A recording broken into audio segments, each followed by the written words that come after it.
सहभागी बनाने के लिए मैं आज आपके पास यहां पर आया हूं।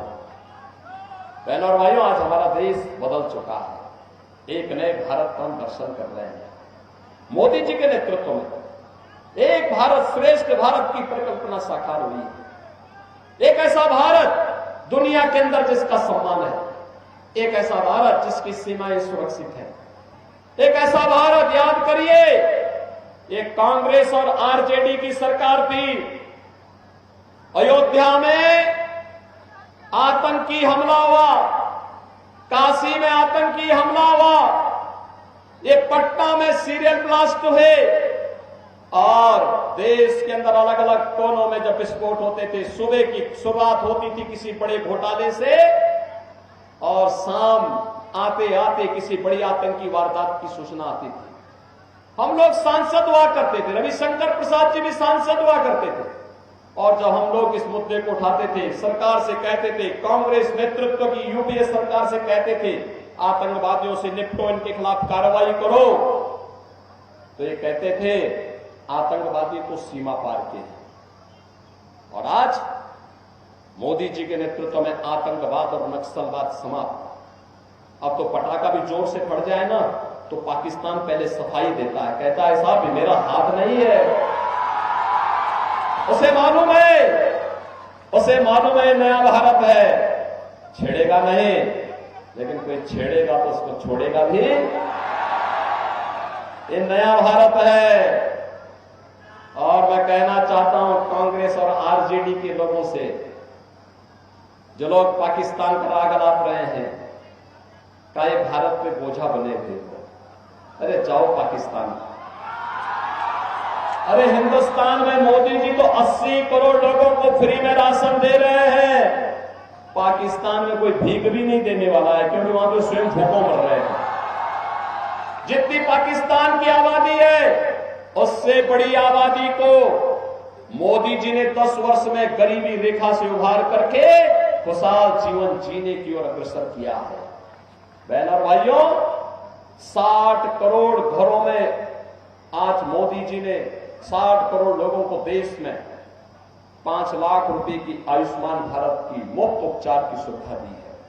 और मोदी जी ने कहा है 4 जून को जब फिर एक बार मोदी सरकार बनेगी तो 70 वर्ष से ऊपर के हर व्यक्ति को फ्री में 5 लाख रुपए हर वर्ष उपचार की सुविधा उपलब्ध करवाएंगे। बहनों और भाइयों, मोदी जी के नेतृत्व में किसानों को किसान सम्मान निधि, हर गरीब के घर में शौचालय का निर्माण,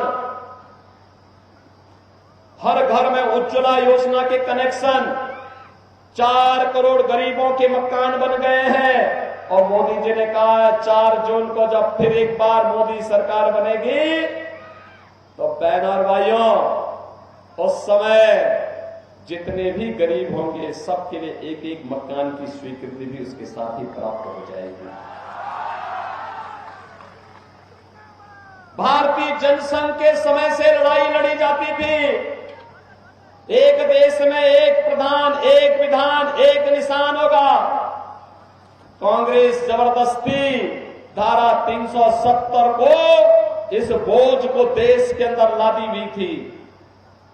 हम आभारी हैं मोदी जी के, उन्होंने कश्मीर में धारा 370 को समाप्त करने का निर्णय लिया।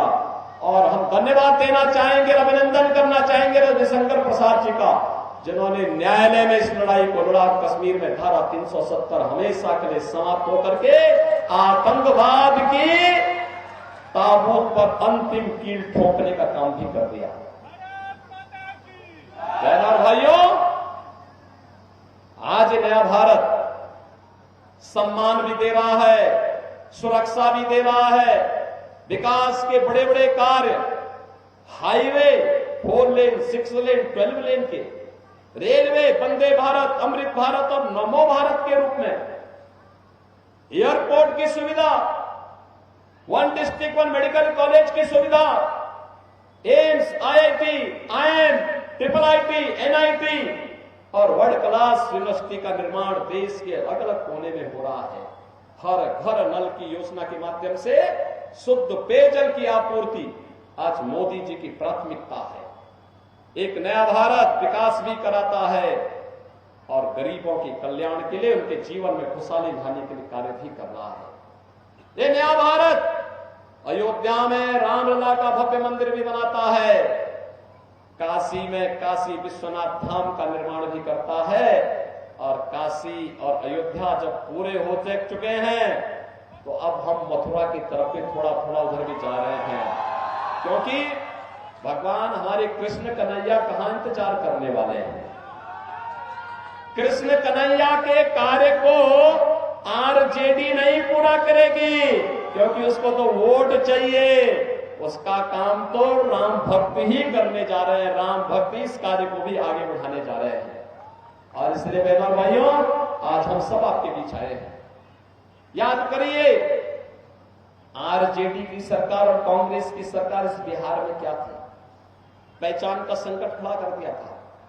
मोदी जी आपको डिजिटल युग में ले गए हैं, लेकिन लालू जी की आरजेडी आज भी आपको लालटेन युग में ले जाना चाहती है, लालटेन युग में ले जाना चाहती है, क्योंकि वह चाहते हैं अंधेरा रहे।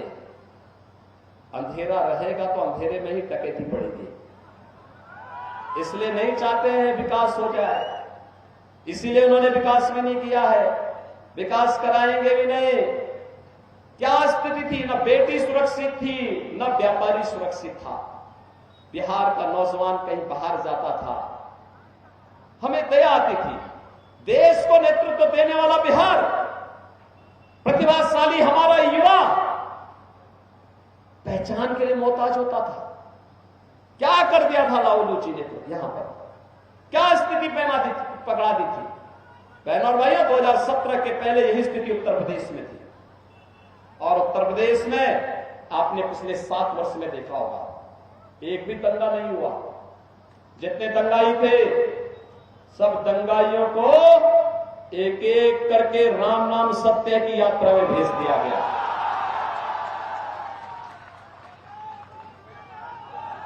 जिन लोगों ने गरीबों की जमीन पर कब्जा किया था, जिन लोगों ने जबरन अतिक्रमण करके वहां पर गरीबों की जमीनों पर, व्यापारियों की जमीनों पर कब्जा किया था,